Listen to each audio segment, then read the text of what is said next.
Did you know that roughly 60% of Americans deal with knee pain? But the thing is, most of the time it's not even coming from their knee. Brady, what do you see with all the clients you work with that deal with knee pain? Most of the people that have knee pain, it's coming from posterior weakness, whether that's glute, hamstring, mostly glute medius, right? We live in this like straight world now.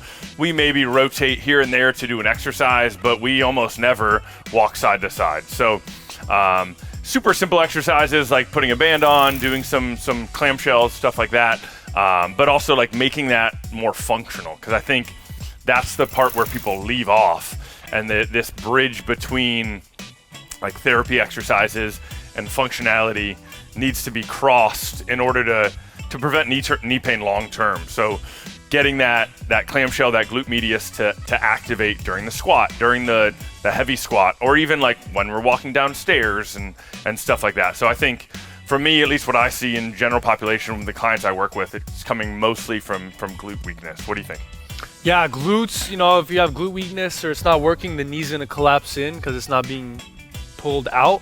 But also hamstrings. I see with the yoga people that if they only do yoga and they just overly stretch out their hamstrings, their knees go into that hyper extended spot, and it almost always creates knee pain. But another thing is ankles too.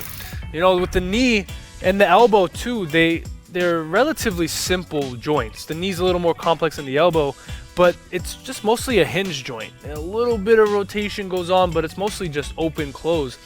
When you look at the ankle, if there's no stability or if there's no dorsiflexion, then the way you're reacting with the ground, the ankle doesn't have it, well then it moves up the kinetic chain, and the next thing is the knee. Same thing with the hip. If you're not having that good hip mobility, or your hip can't react to the ground properly, then the knee's gonna take a lot of that brunt, and it's gonna compensate for imbalances in the ankle and hip. So a lot of times it's not actually coming from the knee. Now, contact injuries is different, right? Or if someone, plants their foot on turf and they spin their body, I'm thinking like football, their knee hurts, or if they get tackled, well, that's different. But if it's just a normal person that just dealing with this knee pain, that they don't know where it's coming from, I tend to always look at the ankle, the hip, and the muscles that obviously attach to the knee, especially like you said, posteriorly.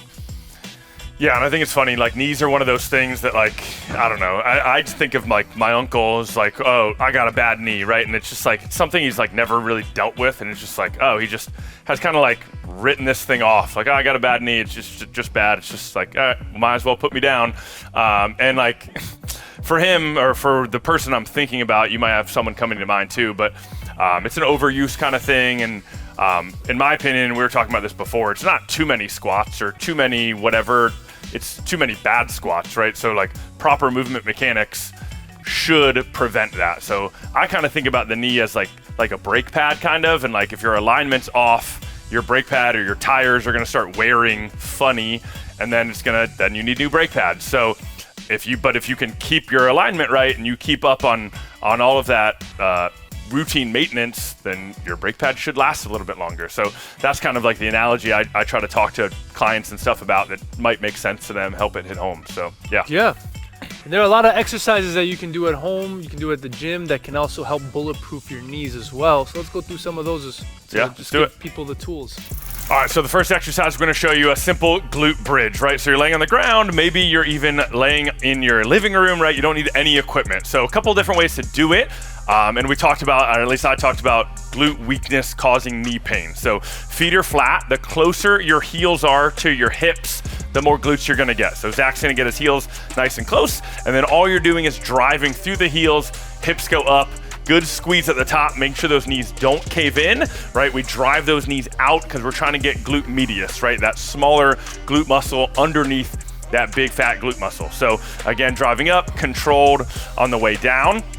That's getting mostly glutes. Zach touched on hamstring strength as another thing you can get. So if you let your toes come up, you're digging your heels in, driving from there. You're gonna bias a little bit more hamstring. You could even take a step out, right? Drive out, little hamstring walk, come back in. That's really gonna light up the hamstrings. The further you can walk, the more steps, the more you're gonna get. So obviously there's levels to this thing. If you can get your legs pretty close to straight, you're getting lots of hamstring. Even if you get just one step out, a little more hamstring, a little less glute. Glute bridges, give them a shot.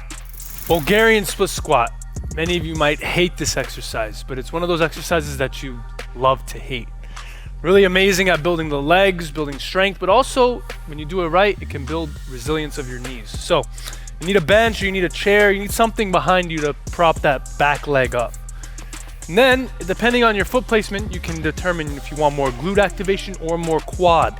So the closer that front foot, that planted foot is towards the bench, the more glute you're gonna get. But also, indirectly, that's gonna allow that knee to kind of travel forward over the toes. Now, there's some discussion, knees over toes. As long as your foot stays flat, for the most part, I think knees over toes is fine, as long as it's not collapsing in or out. And it's actually good at strengthening the knees. So, a split squat is literally a squat on one leg.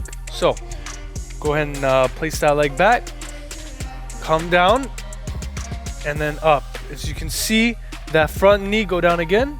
It's beginning to come over the toes, but that foot's staying flat. You can even lean your body forward, hinging at the hips more to get more glutes and a little bit more resistance. So you see that? Really good. Strengthening the glutes, strengthening the knees. Now, stepping that foot further away from the bench, it's a little bit more quad. You're also not gonna be able to get the knee over toes as much, but it's a different intention. You're getting more into that quad muscle, less into that glute.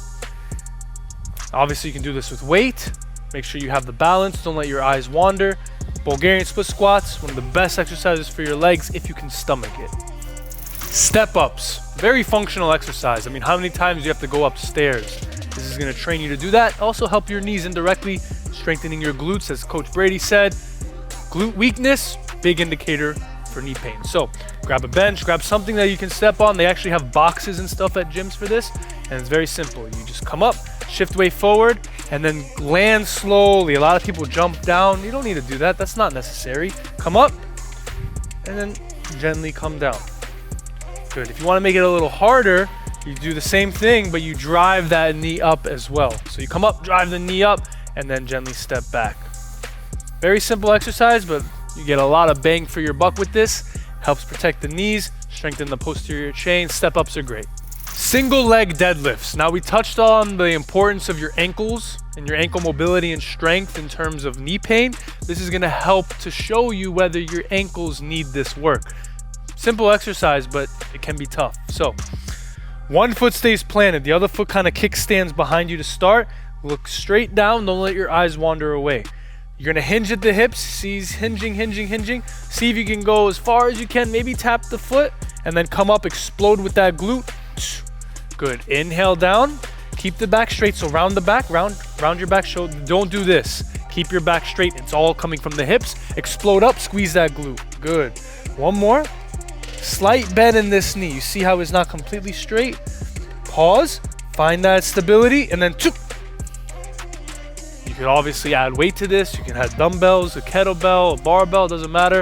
A landmine, these are great, do them. A lot of people deal with knee pain, so we gave you some tools to be able to work the areas around it, the posterior chain, the ankles, the hips, to get you out of that knee pain. But we have more for you. We have Ageless Knees, an amazing program created by Coach Chris that's gonna help you really bulletproof those knees. We're addressing everything from balance to knees to hips to really give you a comprehensive program that will get you out of knee pain and give you those ageless knees. I'm Coach Zach, here with Coach Brady, and we'll see you next time. Yeah.